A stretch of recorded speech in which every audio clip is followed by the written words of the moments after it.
Jesus, that was nailed. So that's a 4-iron, and I don't hit 4-irons. In fact, I haven't owned one in a couple decades. It's the Ping i240 4-iron that made that shot possible. And here's how. Ping made these the highest launching low handicap irons they've ever built. They look like traditional play irons with a clean profile and traditional lofts, but they're never intimidating, even down to the long irons. They have solid feel and plane forgiveness, and they launch high and far without ballooning. If you're a low handicap or even a better mid handicap who wants player looks, more forgiveness, more distance, and higher launch, then this review is for you. All right, let's get into the review itself. First thing we're going to look at is the cosmetics or the looks for the i240s. The head shape and profile are perfect to my eyes. I prefer their blade lengths over the i230s, which I thought were a little bit elongated. They frame the ball beautifully. They never look intimidating. Even the long irons look hittable. Now, as to the cosmetics themselves, I think they're solid. Not the best in class, but definitely good. You've got the carbon piece right here in the badge. I thought it was an odd cosmetic choice, but it's really for weight distribution. So they're saving weight in the top of the blade. They're moving it to the bottom and then moving it to the rear to help launch the ball better and to help with MOI. Now we're going to cover sound and feel. I find them solid and slightly soft on impact. Jesus, they're not harsh on mishits. Not the best I've tested, but not far from it. I find them similar to the i230s I tested in 2022. Next, we're going to cover ball flight and launch. So default is high and straight with plenty of carry. They launch the ball very quickly. I was able to play my normal high and tight draw with my good swings, but I believe you can play any shot shape your skill level allows. Even the long irons got up pretty quickly for me, which is not a strength of mine. All right, let's talk about the distance for the i240s. My bottom line assessment is they are long for their lofts. I think they're about half a club to a club longer than my set per club.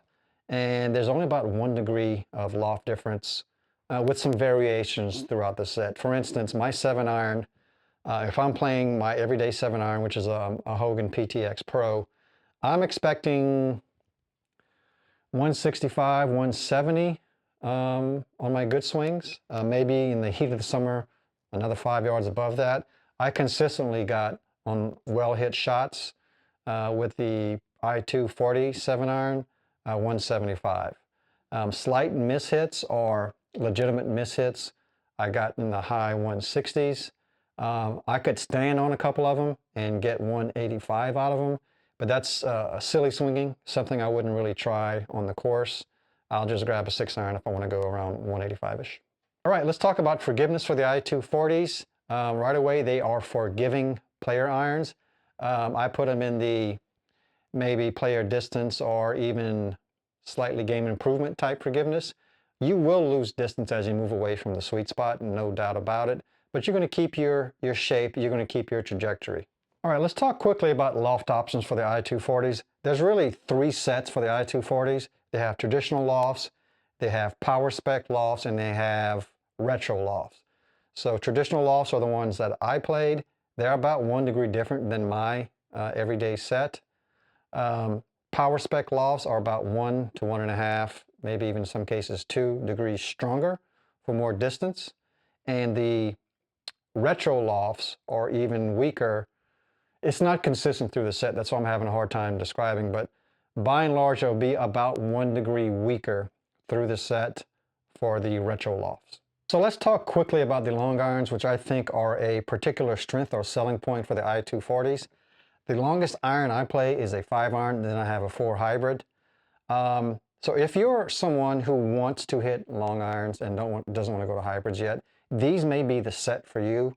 I consistently got the 5-iron and the 4-iron elevated and found I could hit them better and more online than other long irons I've tested in the past. If I was to consider to go back to a 4-iron, it would probably be the i240s. If that describes you, if you are more of a traditional type player and you don't want to go to hybrids, this may be the set for you because these are some of the easiest hitting player long irons I've ever tried. So who do I think the i240 irons are for? I think they're fine for low handicaps. I think they're fine for better mid handicaps, so you're closer to a 10 or not. But you'd have to be used to looking down at slightly smaller and less forgiving looking club heads if you were that mid handicapper. If you're a natural high ball hitter and you have issues with maybe the ball ballooning or you need a lower trajectory, these irons probably aren't for you because they do go higher. So that's my experience through the set with these clubs. I hit the ball pretty high already, but I definitely want help as I go higher in the set, say with the 6-iron and the 5-iron. I don't carry a 4, as I mentioned. So if you're a mid handicapper who's close to a 10, I think you can try them. If you're a low handicapper who doesn't have issues hitting the ball too high, I think they would fit you just fine. High handicappers, I think you have better options on the market. I've seen other reviewers say that they think high handicappers could play these.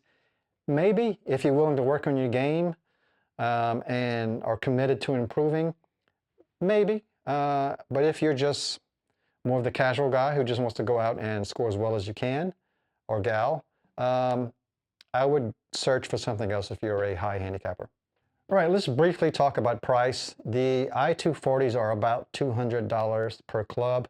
That is pretty standard for player irons for sure, and even premium, say, game improvement irons. I used to be offended by that number. I am not anymore because all manufacturers are going pretty much to that number. Not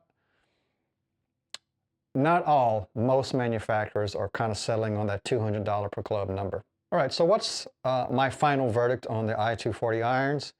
I would put them in play today. They have all the attributes I like in a player iron. Wonderful profile, beautiful head shape. They do all the things, get the ball up high, they go far, and you can shape them and flight them as you need.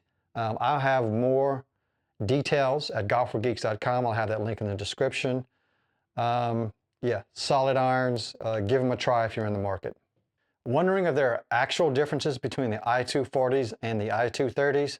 I break it all down in this comparison. Now, if you want to see me hit these on the range and give my thoughts on every shot, I've got that video right here.